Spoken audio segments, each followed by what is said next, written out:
Hey there everybody, and welcome back to another episode of Northwest Craftsman. Today we're going to be talking about something that everybody should do but almost nobody does do, and that is maintenance. Specifically on the Dewalt 735 planer. You really want to make sure that you're doing this so that it stays in tip-top shape and you don't wreck any of your work pieces you're working on it. Alright, let's get started.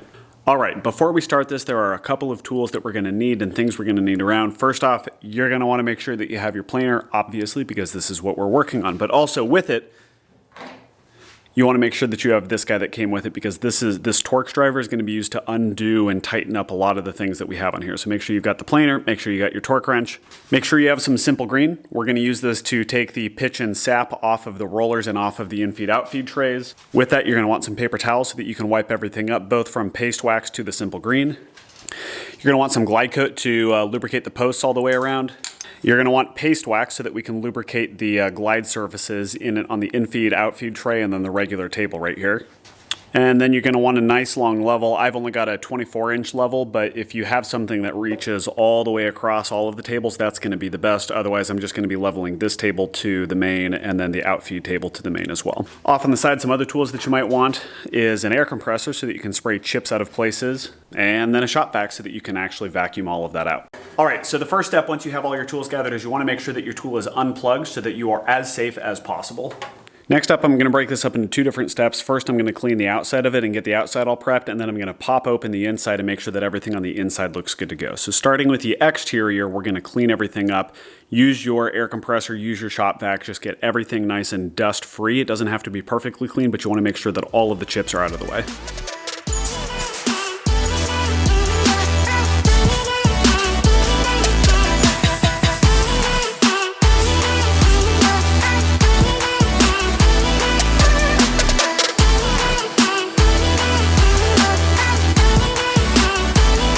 Once you have that, we're going to go ahead and use simple green and your paper towels to clean off the infeed outfeed trays in the main tray, and then we're also going to use this to clean off the rollers on the inside of here.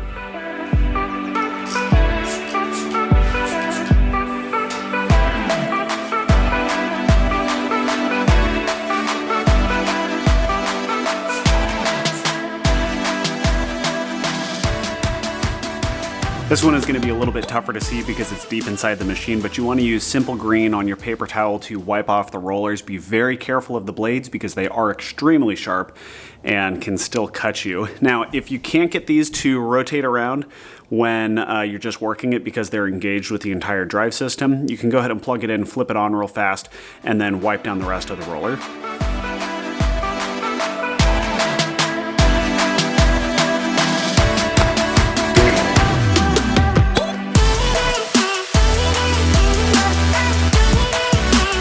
Next up, we're going to go ahead and lubricate our post, which means we're going to use the glide coat. I was just reading through the directions and they tell you to degrease it first, and since simple green is a degreaser, I'm going to go ahead and do the same thing with my posts here and just make sure that they're nice and clean.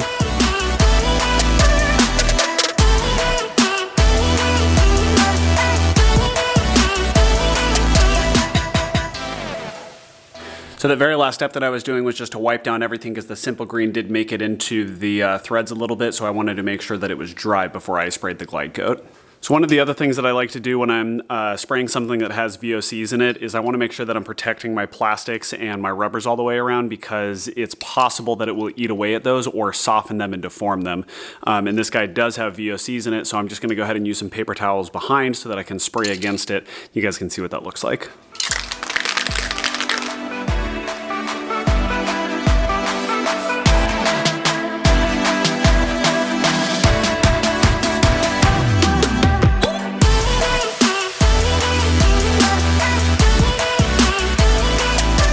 Next up, I'm going to go ahead and just run it all the way from top to bottom so that any of the lubricants that's in the thread itself can get spread around a little bit more and a little bit more uniformly, and then also on the mechanism that's actually interfacing with the threads. So the next piece we're going to do is level our infeed and our outfeed tables. Now the reason we do that is to eliminate snipe. I'll show you a little bit of what it looks like up close. Alrighty, so what you're going to do is you're going to take your level, and again, I only have a 24-inch level. If you've got longer than this, like a 36 plus 48 maybe inch level, this is going to be better because you can go across both tables at the same time. In a perfect world, you want this one exactly level to this one, but one of the things that I've found over the last couple of years is that if I do it directly level, when I put a load on top of this, which again, maybe alleviates alleviated if you've got a roller system coming in, but if you are only using the infeed table, when you put a heavy piece of lumber on this, there is enough compliance in this system that it's actually going to dip down and cause a little bit of snipe in front. And so I've adjusted it to be just a hair out of level, which means that this guy is sticking up, and I have found that I get less snipe with it being just a hair out of level here and just being lifted up, rather than having it perfectly level all the way across. You can see that I'm doing the exact same thing on the outfeed table, is that I've got a little bit of a gap underneath there because this is just a hair higher than my table itself. Now, if you need to adjust this, you can go ahead and pop off these guys right here. It's just a little tiny Allen screw. In fact, I think it is just a little tiny Allen screw. Go ahead and pop this guy off right here, and then you can level this table however you want. I experimented a little with this, and if you really want to get the best snipe performance, you're really going to run a couple of boards through here and check to see what causes the most snipe for you. And again, if you have supports on the outside of your tables themselves, you can get rid of the snipe that way. Or another good suggestion that I heard from J. Katz Moses is you can put a small piece of melamine all the way across the bottom here. And so this now acts as one single tabletop all the way across, so that you get one large work surface and it's impossible to transition surfaces in there. After leveling the infeed and outfeed tables, you're going to go ahead and use some paste wax, apply it to all the surfaces in here so that we can get it nice and lubricated. Let it volatilize, let it dry out, and then what we're going to do is we're going to come back and buff it to a shine at the end.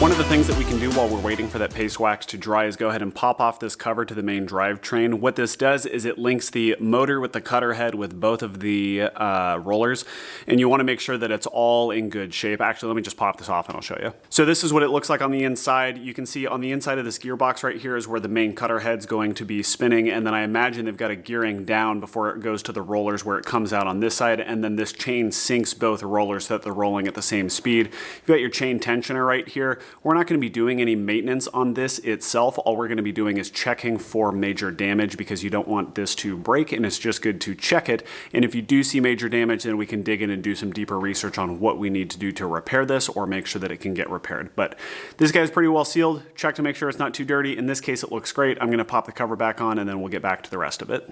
On this paste wax, you know that it's ready to go once it kind of gets to a haze. That means all of the volatiles are out of it, or most of the volatiles are out of it. So I'm going to go ahead and buff this to a shine and get all of the excess paste wax and just kind of body of the paste wax off, so that we leave a nice slick surface across the top.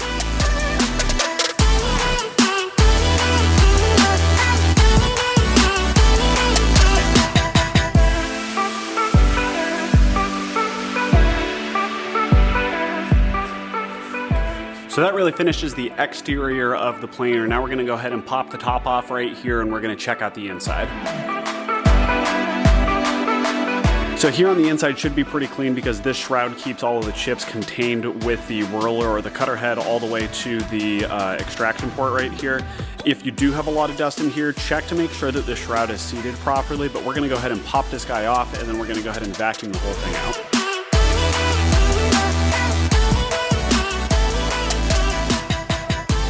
Okay, so once you've got that shroud off and everything's vacuumed out, the next thing that we're going to do is inspect and or replace and adjust the blades on here. Now, this took me a while to figure out, and I actually had to go look it up. Normally, this guy is locked in place, and so you can't move it more than just like that 1/3 of a turn. But the reason why is right here. Wait for the lighting to adjust. You've got a little tiny spring-loaded clip, and so if you depress that down, it will actually let you rotate it all the way through. So you don't need to take your blades all the way out. Once you've got your screws exposed up here, you can undo all of those, and then we'll inspect the blade.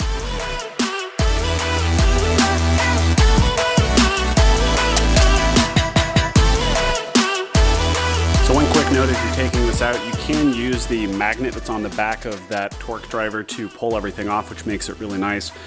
Keep in mind which direction the chamfer is on this. So on this blade, you can see that the chamfer goes in both directions. So rather than rotating your blade over to put it back in, you're just going to rotate it around like this, and that gets you a fresh edge. However, in this case, my blades are still sharp, so I don't need to rotate it around, but I do have a couple of nicks that I put in it when I was planing some hardwood, and I hit a knot or two. I don't actually know where it came from, but I've got got a couple of nicks. And what you'll notice is that there's a couple of index pins in here, and there's a little bit of slop in either direction. So a trick that J. Moses was talking about, and actually before you put this back on, you want to make sure that that edge is clean. So I'm going to go ahead and give it a quick wipe down before I put this back on. But you'll see me when I set this on, I'm going to slide it to one side, and then on the other two blades, I'm going to slide them to different spots so that the nicks don't align with each other, and one of the blades will take out the nick from another blade so that you end up with another perfectly smooth surface.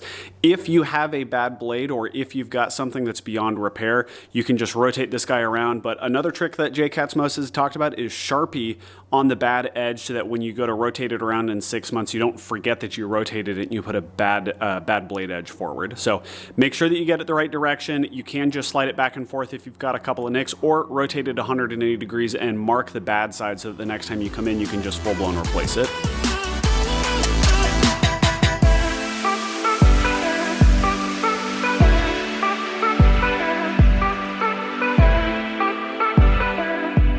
Okay, so that's one blade done, and I'm just going to go ahead and time lapse you guys through the rest of it, and I'm going to be sliding these back and forth while keeping the same edge forward. Make sure that you tighten these in alternating order so that you don't get it skewed in one direction or the other. You want to make sure that it's really nice and tightly supported all the way across the top.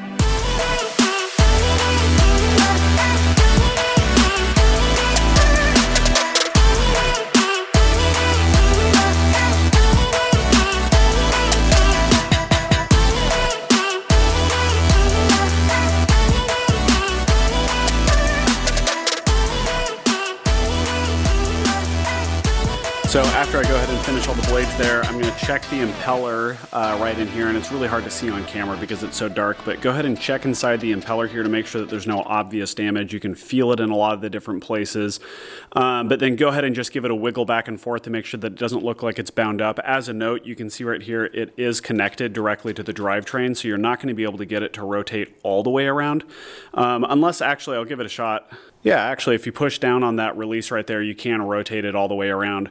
So you can go ahead and unlock that guy and check to see if there's any damage. And in this case, it doesn't look like there's any damage. You can go ahead and pop this one off as well, which I believe is just that sucker right there, that push pin.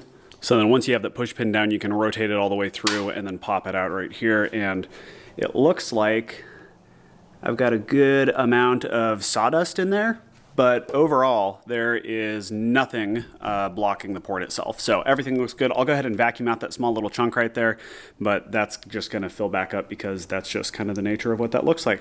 Alrighty, so I'm gonna go ahead and button this guy back all up, but that is as simple as it is. I'll see you guys in just a second.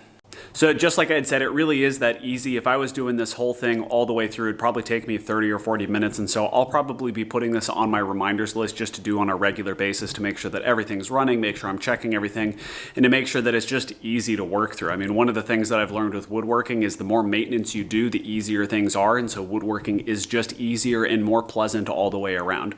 So I hope you guys learned a little bit about this. And I'd actually like to give a huge shout out to J. Moses. I learned a ton from him in doing this planer episode. Yeah, go check out his channel. I'll put a link down in the description, but he's got a ton of really, really great content. Highly recommend that you go check him out. But thank you guys again for joining. If you like this video, go ahead and give it a thumbs up. And if you like the kind of content we have here at Northwest Craftsman, we'd love it if you would subscribe.